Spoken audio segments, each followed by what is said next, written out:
नमस्कार दोस्तों, मेरा चैनल कथा भक्ति सागर में आप लोग का स्वागत है। आज हम अजा एकादशी के बारे में जानेंगे, उसकी कहानी सुनेंगे। इस एकादशी को करने से सभी पाप नष्ट हो जाते हैं और इस लोक को और परलोक में, इस लोक को छोड़कर जब हम परलोक जाते हैं तो वहाँ हमें मोक्ष की प्राप्ति होती है। अब हम कथा सुनेंगे।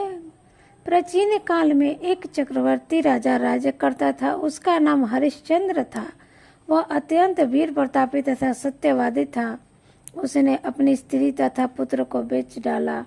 वह स्वयं एक चंडाल का सेवक बन गया। उसने उस चंडाल के यहाँ कफन लेने का काम किया, परंतु उसने इस आपत्ति के काम में भी सत्य को न छोड़ा।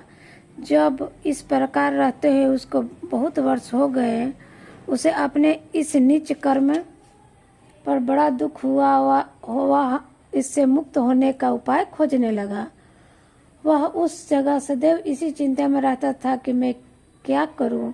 एक समय जबकि वह चिंता कर रहा था तो गौतम ऋषि पधारे। राजा ने उन्हें देखकर प्रणाम किया और अपनी दुख की कथा सुनाने लगा।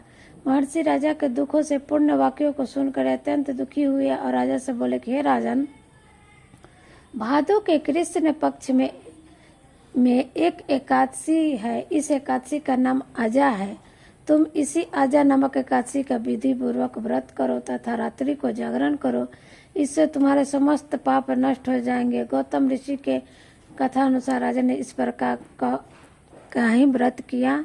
अजा नाम की एकादशी को उन्होंने अपने राज्य में मुनि से कह के अनुसार विधि पूर्वक कहवाया और खुद भी किया। रात्रि में जागरण किया। उसी व्रत के प्रभाव से राजा के समस्त पाप नष्ट हो गए। उस समय स्वर्ग में नगाड़े बजने लगे तथा पुष्पों की वर्षा होने लगी। उसने अपने सामने ब्रह्मा, विष्णु, इंद्र, महादेव आदि देवताओं को खड़ा पाया।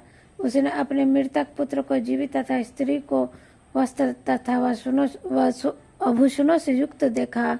व्रत के प्रभाव से उन्हें पुनः राज्य मिला। अंत समय अपने परिवार सहित स्वर्ग लोक को गए। तो ये वाला एकादशी अजा एकादशी के व्रत का बहुत ही महत्व है, प्रभाव है। ये व्रत करने से सभी पाप नष्ट हो जाते हैं। जय हो विष्णु भगवान की।